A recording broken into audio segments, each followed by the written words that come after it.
तर प्रत्येक विद्यार्थ्यांचं आपल्या कॉमर्स स्टडी कॉर्नरमध्ये तुमचं सगळ्यांचं खूप खूप स्वागत आहे।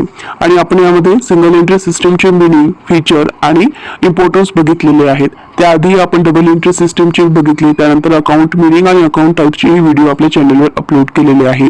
तर आज आपण डिफरन्स बघणार आहोत, ते म्हणजे difference between the single entry system and double entry system. तर यामध्ये जवळपास 10 डिफरन्स आपण पाहणार आहोत। जवळपास 10 मार्क्सचा क्वेश्चन आपल्याला आपल्या एक्झाम मध्ये येऊ शकतो आणि अतिशय महत्त्वाचा हा प्रश्न आहे। तर आपण हे 10 जे पॉइंट आहे ते कव्हर करू। सगळ्यात पहिले सिंगल एंट्री सिस्टम आणि डबल एंट्री सिस्टम यापैकी म्हणजे यामधले डिफरन्सेस। सगळ्यात पहिले आहे की ड्युअल एक्सेप्ट।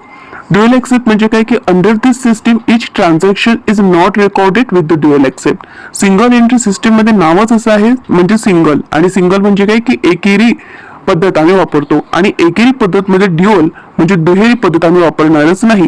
आणि डबल एंट्री सिस्टमचं नावच आहे की आम्ही दुहेरी पद्धत वापरणार की ज्यामध्ये 2 वेळा आम्ही एंट्री करणार आहोत। म्हणजेच काय, एक डेबिट झालं तर क्रेडिट सुद्धा लिहिणार, आणि कोणतं क्रेडिट होत असेल तर आम्ही डेबिट सुद्धा लिहिणार।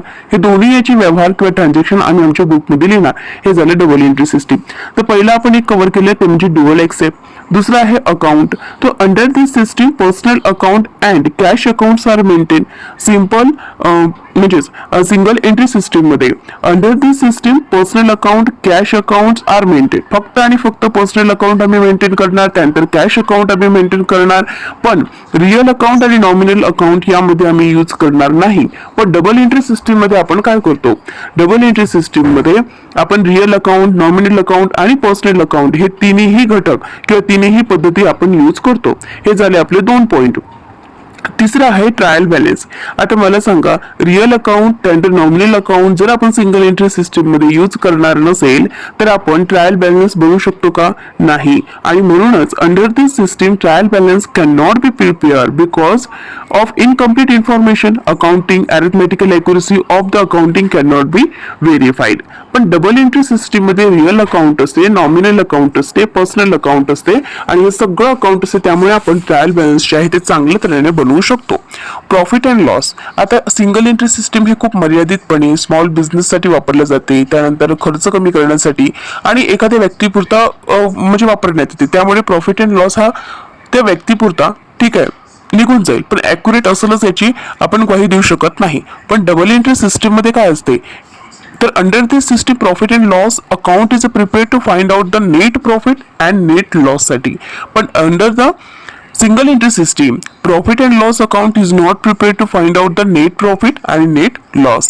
आपण 5वा पॉइंट पाहणार आहोत ते म्हणजे बॅलन्स शीट, की under this system only statement of affair is prepared. Single entry system मध्ये ओनली आपण काय करतो की statement of affair is prepared, balance sheet is not prepared. पण डबल एंट्री सिस्टम मध्ये find out the correct financial position, balance sheet is prepared.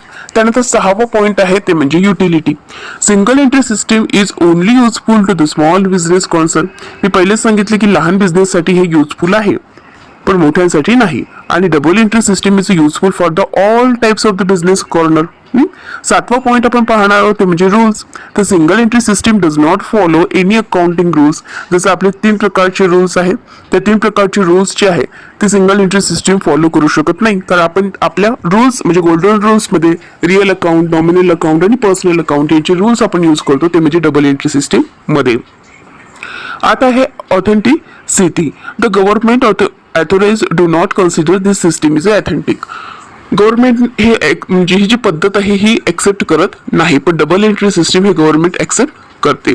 त्यानंतर expensive. Single entry system is less expensive, म्हणजे आपल्याला खर्च जो आहे तो खूप कमी प्रमाणामध्ये येते, आणि double entry system is expensive compared to the single entry system. आणि 10वा फरक पाहणार आहोत ते म्हणजे financial position. With the help of the statement of affairs we can not understand the estimate the financial position of the business. आपल्या बिझनेसचा जे फायनल किंवा फायनान्शियल पोझिशन आहे ते आपल्याला कळत नाही, पण बॅलन्स शीटच्या सहाय्यानं balance sheet is prepared to give a true affair financial position of the business. तर हे सगळे फायदे आणि तोटे सिंगल एंट्री सिस्टम आणि डबल एंट्री सिस्टमचे आहेत। आपण डिफरन्स बघितलेला आहे, अतिशय महत्त्वाचा क्वेश्चन आपल्याला येतो, आणि हे सगळं व्हिडिओ एक वेळा नाही तर तुम्हाला हा व्हिडिओ 10 वेळा बघायचा आहे, जेणेकरून तुमच्या पाठ होऊन जाईल आणि एक्झाम मध्ये आल्याच्या नंतर तुम्ही इझिली लिहू शकत असाल। तुम्ही मला कमेंट्स करू शकता, आणखी कोणते इम्पॉर्टंट पॉइंटवर तुम्हाला व्हिडिओ पाहिजे याच्या सुद्धा मला कमेंट करा, आणि व्हिडिओ कसा वाटला हे मला नक्की सांगा। थँक्यू।